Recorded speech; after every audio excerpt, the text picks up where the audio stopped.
Hey guys, welcome back to Other Creative Problem where we love us somewhat. Books. That's right, and today we're going to. I know We actually really love us some books. and Nick, a lot of books. And Nikki's been asking for a while for me to do reviews on graphic novels that I've read and give my opinion. And since I'm kind of like deciding that Autocrit Primer, because of the prices of comic book toys going up, I have decided that hey, I'm going to start doing reviews on everything in my arsenal that deals with the fandom of nerdiness. My wonderful new word, nerdiness. Nerdiness. So, Revenge of the Nerds, if you've not watched it, go check it out. It's one of the great cult classic, one of my favorite movies. So, guys, I gotta say, Nikki was like, really? You gonna do the review on this one? I was like, I might as well. I just got finished reading it, and I gotta tell you, first of all,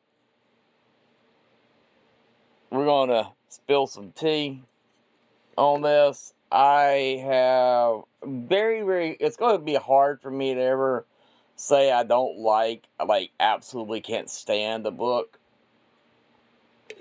Because as a creator and a writer myself, sometimes people don't always get the message that you're trying to portray, or they don't, or it's just not their cup of tea.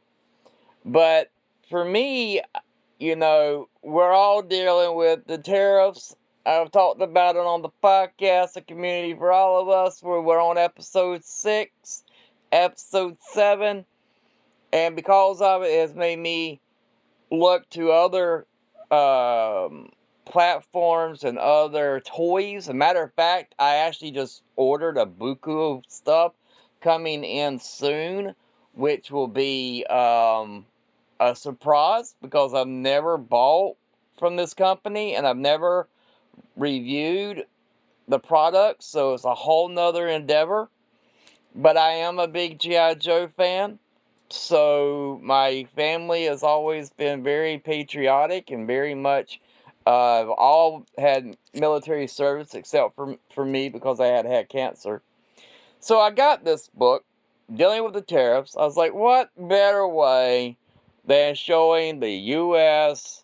versus the great Canadian Armed Forces. It is a interesting concept. It's an interesting book.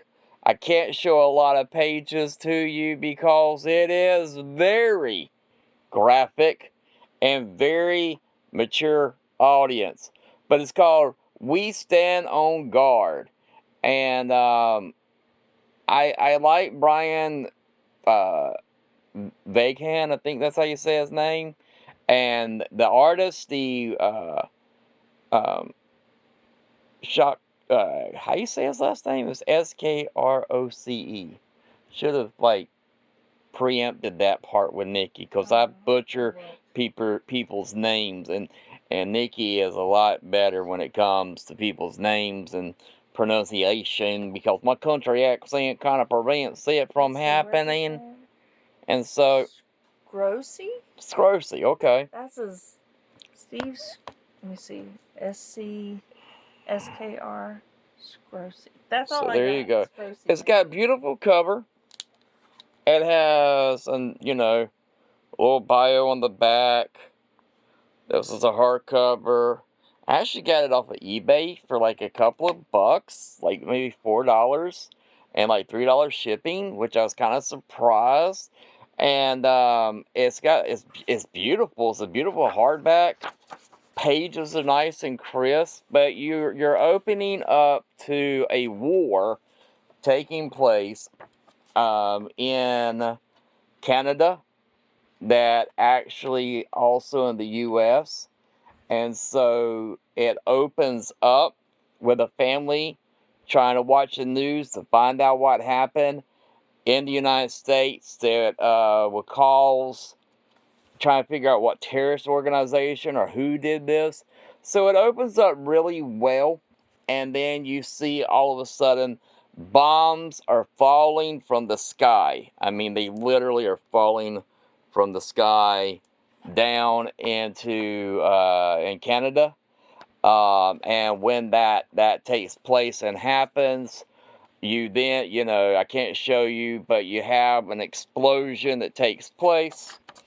And when that explosion takes place, you have it where the little girl who you then see 12 years in the future, where she's now hunting, and as she's hunting, she's being attacked by a robot dog, which you come to find out is the U.S. military. And the story just opens up where you have a ragtag team of rebels, and these are Canadian rebels. And they're working together to try and defend their home country. And you can't blame them. You really can't blame them. If you have another country coming in that's taken over, and that's why it's kind of portraying America as being the aggressor in this.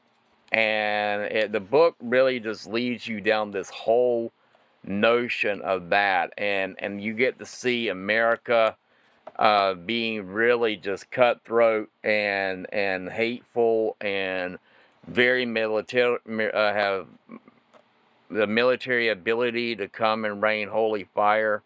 But what you don't realize is that, Amber is her name, and she is here really to infiltrate this ragtag team because she needs to be able to get on the, I guess, the wire, the internet, to get them to come after her, because her whole thing is now she's going to be what her family was taken out, and she's going to take every American with her. And she really, because of what she has done and brought it about, this poor team just gets decimated. And it's like she doesn't have any hope or any saving grace for me, honestly, other than she is all about revenge, and each individual slowly gets taken out. This in the team that you saw, the ragtag team. And then as things start to unfold, you then start to find out some truth about the war, who started the war. And I was really kind of torn because I was really hoping that, hey, if you're going to do this, make it where it's just, if you want to make America bad in your story, you can do that. It's your right to do that. But you really just turn out that everybody is just bad and just evil. And there is like no saving grace in this war at all. Artwork is beautiful. Story, it's not his best work. I can't say I really like it. Don't know how I feel about them trying to claim that Superman, in the story, that Superman was created by Canadians, which it wasn't. It was written by Jewish writers and artists, and I thought that was kind of like trying to steal the thunder of Superman. You'll see it if you pick it up and read it for yourself. But artwork is great. The story, I can't say it's the greatest. So for me, overall, and the way, I'm not going to tell you the ending, but the way it ends is kind of like that's what this all was built up for. So for me, I give it a 3 out of 10, because I felt like there was so much with the art and there was so much with the story that they could have done and really gone with. And I felt like they kind of didn't know that they wanted to do this to kind of be like a middle finger in some ways to America.